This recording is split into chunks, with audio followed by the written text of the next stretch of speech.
Assalamualaikum warahmatullahi wabarakatuh. Izinkan saya untuk memperkenalkan nama saya Devita Mantasari, nomor mahasiswa 2320,013, jurusan akuntansi, Fakultas Ekonomi dan Bisnis. Di sini saya akan mempresentasikan tugas UTS. Saya di sini mengambil judul pengaruh profitabilitas reference dan financial officer expense power terhadap tarif pajak efektif. Studi empiris pada perusahaan sektor barang konsumen yang terdaftar di Perusahaan Efek Indonesia tahun 2015 sampai 2020. Bab 1. Pendahuluan. Latar belakang masalah. Negara dengan pendudukan kekayaan alam yang besar, salah satunya adalah Indonesia, dengan memiliki banyaknya kekayaan alam dan pendudukan yang besar, akan menjanjikan seseorang investor untuk menginvestasikan saham ataupun mendirikan perusahaan di Indonesia. Keadaan ini akan memberikan dampak yang signifikan bagi pemerintah Indonesia dalam penerimaan pendapatan yang bersumber dari pajak. Di sini ada tabel realisasi penerimaan negara untuk tahun 2016 sampai 2019.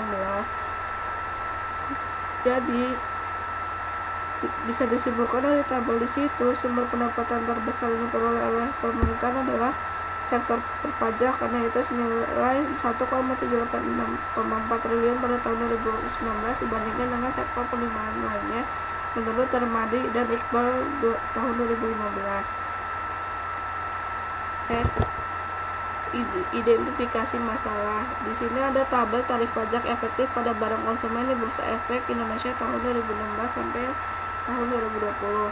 Hasil tabel di atas dapat disimpulkan tahun 2016 sampai 2019 sektor barang konsumen memiliki rata-rata tarif pajak efektifnya lebih kecil dari tarif pajak statutoris sebesar 25%.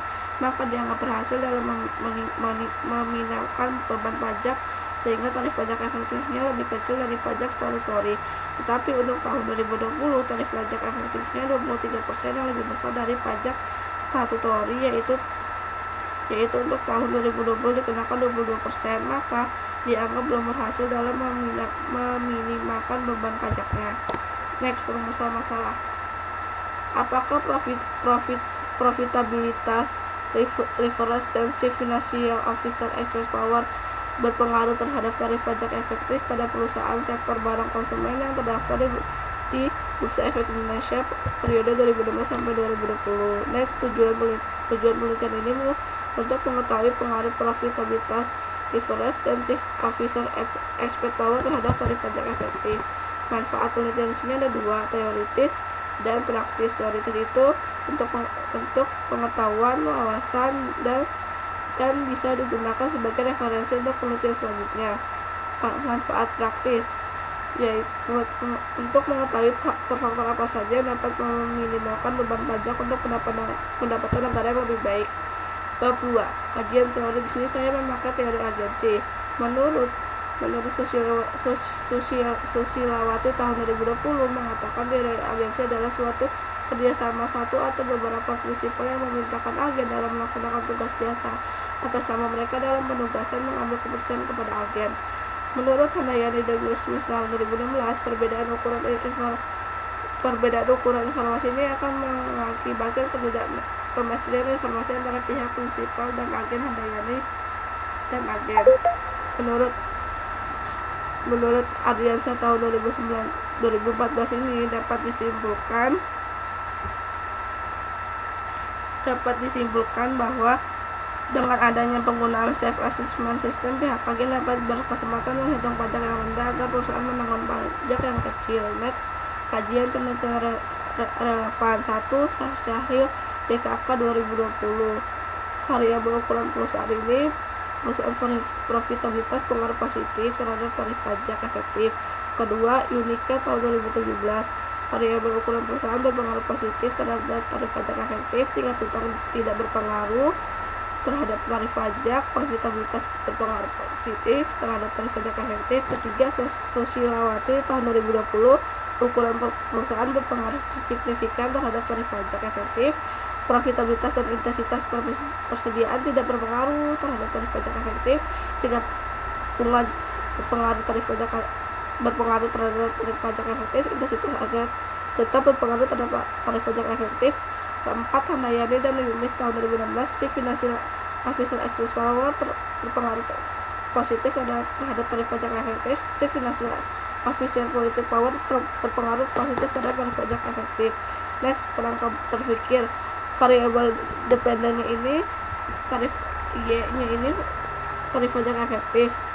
Variabel independennya ini ada X1-nya profitabilitas, X2-nya leverage, X3-nya Chief Financial Officer Excess Power. Jadi dari X1, X2, X3-nya ini berpengaruh positif terhadap Y. Jadi X1, X2, X3 ini sangat berpengaruh positif terhadap tarif pajak efektif. Next, hipotesis. H1, profitabilitas berpengaruh positif terhadap tarif pajak efektif. H2, leverage berpengaruh positif terhadap tarif pajak efektif. H3, Chief Financial Officer Excess Power berpengaruh positif terhadap tarif pajak efektif. Next, bab 3, objek dan metode penelitian. Di sini saya memakai objek ini profitabilitas, leverage, dan Chief Financial Officer Excess Power.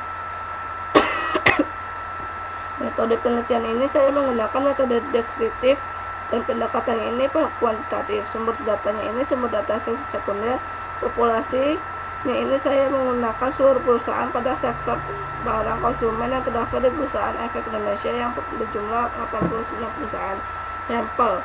Pemilihan sampel penelitian menggunakan metode non-probability sampling dengan teknik purposive sampling. Metode purposive sampling dan diperoleh 55 sampel dari 11 perusahaan. Next, ketiga, metode penelitian, teknik pengumpulan data dan teknik pengolahan data. Teknik pengumpulan data di sini saya menggunakan studi dokumentasi dilakukan dengan mengumpulkan data sekunder, mencatat dan mengolah data. Teknik pengolahan data di sini saya menggunakan data sekunder yang kemudian diolah menggunakan bantuan dari program SPSS versi 22. Next, pengukuran dan operasional variabel. Pertama, tarif pajak efektif. Dimensinya itu mengolah beban pajak, pengukurannya beban pajak dibagi laba sebelum pajak dikali 100%. Profitabilitas, dimensinya ini mengelola laba, pengukuran ini laba sebelum pajak dibagi total aset dikali 100%. Leverage ini dimensinya ini menunjukkan seberapa besar nilai aset yang dibelanjakan menggunakan hutang. Pengukurannya ini menggunakan total kewajiban dibagi total aset dikali 100%.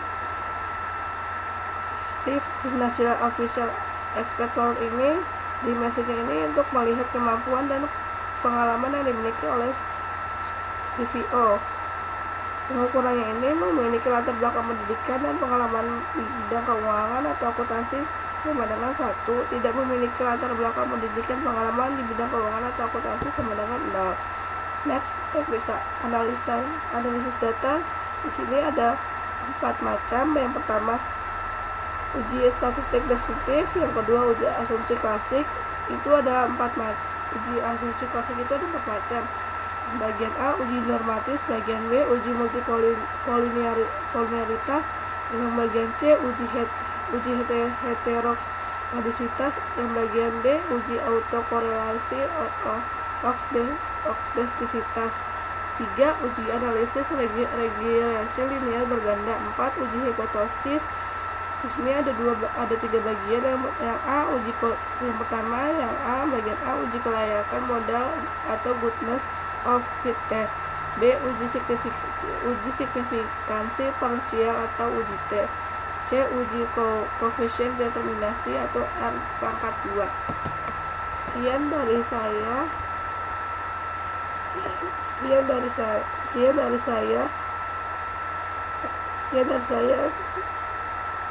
mengaplikasikan proposal skripsi untuk tugas UTS.